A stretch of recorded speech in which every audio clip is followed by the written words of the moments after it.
বাংলাদেশের ৫৪ বছরের ইতিহাসে যতজন পুলিশের আইজি এসেছে, মানে চিফ অফ পুলিশ হয়েছে, তার মধ্যে সবচাইতে নির্মম, ভয়ঙ্কর কার নাম বলবেন আপনি? বলেন তো।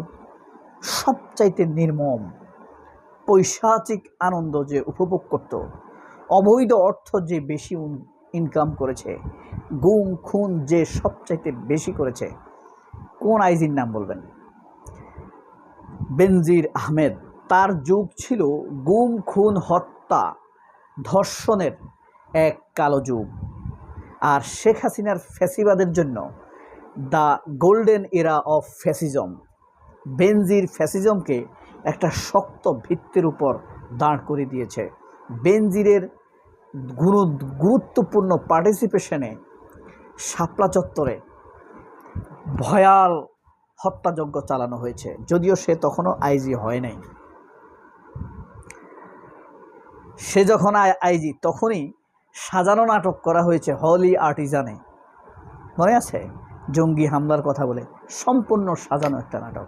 এই ভয়ঙ্কর কালো পুরুষ, কাপুরুষ, খুনি, চোর, টাকা পাচারকারী বেনজিরের কথা পরে বলছি। তার আগে আপনাদেরকে একটি গল্প বলি, আপনার হৃদয় বিদারক গল্প। এই গল্পটি বলছি এই কারণে, আল্লাহ তাআলা আমাদের সবাইকে ক্ষমা করুক। আমরা আল্লাহর কাছে নীরবে, নিভৃতে, অন্ধকারে সকল গুনার জন্য ক্ষমা চাই। আপনার রাজেশ শর্মা নামের এক ভদ্রলোকের দোয়া মারাত্মকভাবে কবুল হয়েছে। ভারতের হিমাচল প্রদেশের খুবই ধনী লোক রাজেশ শর্মা। এই কিছুদিন আগে, মাস তিনেক আগে, একটি সাক্ষাৎকারে বলেছিলেন, যুক্তরাষ্ট্রের এবং ইসরায়েলের উচিত ইরানকে গাজার মতো ধ্বংস করে দেয়া এবং ক্লিনিক্যালি স্ট্রাইক করে দেওয়া। ঠিক যেভাবে গাজাকে প্রস্তর যুগে পাঠিয়ে দেওয়া হয়েছে, ইরানকেও মাটির সাথে মিশিয়ে প্রস্তর যুগে পাঠিয়ে দেওয়া উচিত। তাদের পার্সিয়ান অহংকারে ধুলায় মিশিয়ে দেওয়া উচিত। এইভাবে ওপেন সাক্ষাৎকারে বলেছে যে একটি দেশকে মিশিয়ে দেয়া হোক মাটির সাথে, ধুলোয় মিশিয়ে। কে বলছে? ধনী ব্যক্তি রাজেশ শর্মা। এই রাজেশ শর্মার চেহারাটা কি আপনাকে একবার দেখানো উচিত না? এই হলো রাজেশ শর্মা, বুঝছেন?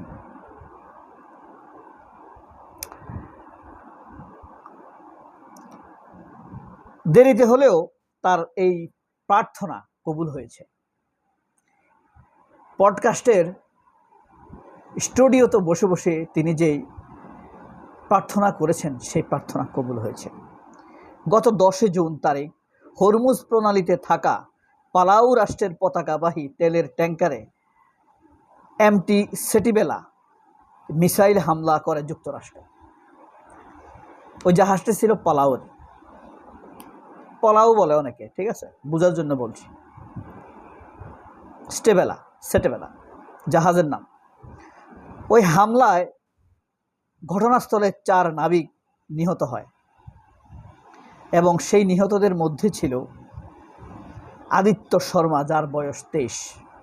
এই আদিত্য শর্মা হলো ভারতীয় সেই রাজেশ শর্মার সন্তান, বুঝতে পারছেন? একমাত্র সন্তান। সন্তানকে দেখেছেন? দেখানো দরকার না একটু? এই যে আদিত্য, সুন্দর। কোথাকার অভিশাপ কোথায় গিয়ে পড়ে। তার বয়স 23 বছর। আদিত্য শর্মা হলো ভারতীয় ব্যবসায়ী রাজেশ শর্মার একমাত্র সন্তান। তার দোয়া কবুল হয়েছে, এই জন্য কি আমরা আলহামদুলিল্লাহ বলবো? কোনটা বলা উচিত হবে আমি আসলে বুঝি না। পৃথিবীর সব ঘটনার জন্য আল্লাহ আলহামদুলিল্লাহ বলেছে। আমার মেয়ে যেদিন মারা যায়, আজকের দিন শনিবারই ছিল, এতক্ষণে তার দাফন হয়েছে, 9:30 তার জানাজা হয়েছে। সেদিন আমি আলহামদুলিল্লাহ বলেছি, কারণ আল্লাহ যাই পাঠায় তাই আলহামদুলিল্লাহ, আল্লাহ যাই করে তাই আলহামদুলিল্লাহ করতে হয়। এই আদিত্য শর্মার ঘটনাটা যদি আপনারা একবার মনে করে দেখেন, তার মনের ভিতরে এখন কেমন লাগে। ঠিক একইভাবে ফিলিস্তিনে 40,000 শিশু এতিম হয়েছে, উদ্বাস্ত হয়েছে। বুঝতে পারছেন? 40,000 শিশু উদ্বাস্ত হয়েছে। সেই শিশুদের এখন কেমন লাগে?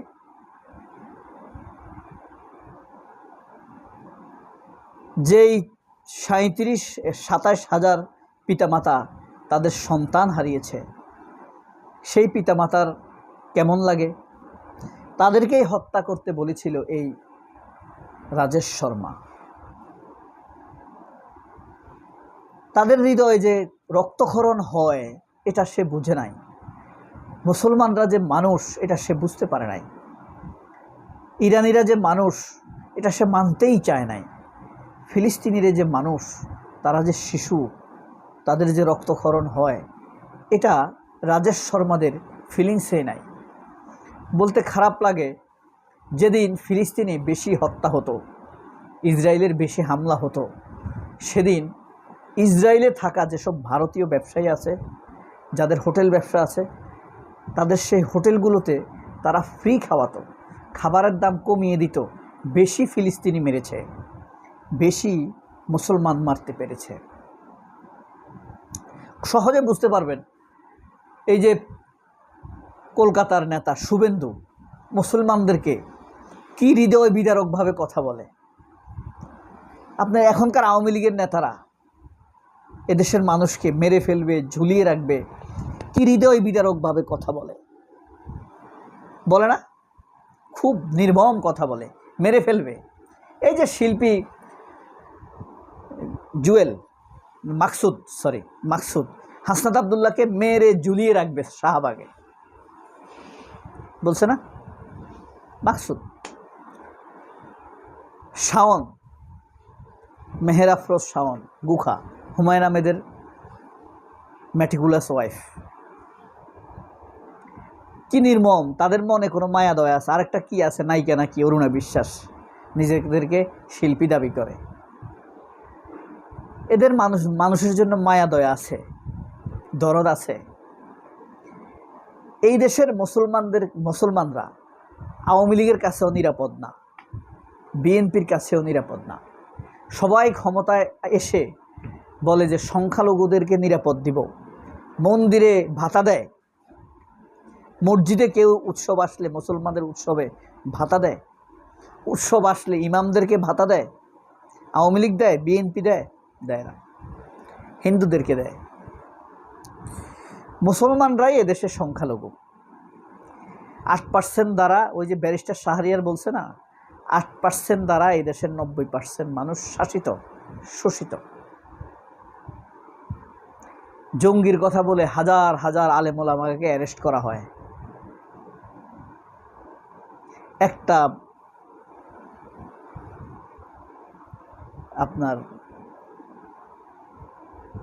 পাদ্রি বলেন, সরি, আপনার যে এই যে মন্দিরের লোককে অ্যারেস্ট করা হয়, ঠাকুরকে অ্যারেস্ট করা হয়? হয় না। হিন্দু নাম বললে পুলিশও অ্যারেস্ট করে না। আর মুসলমান নাম বেলই নেই, কোনো দামই নেই কোনো।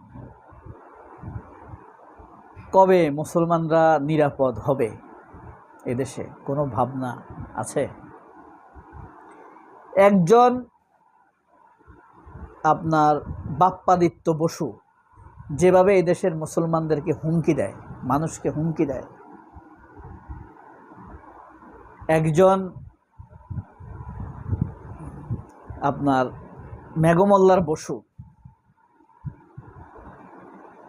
মেঘমল্লার যেভাবে মুসলমানদেরকে হুমকি দেয়, রাজাকার বলে, পাকিস্তান ফেরত পাঠিয়ে দিতে বলে,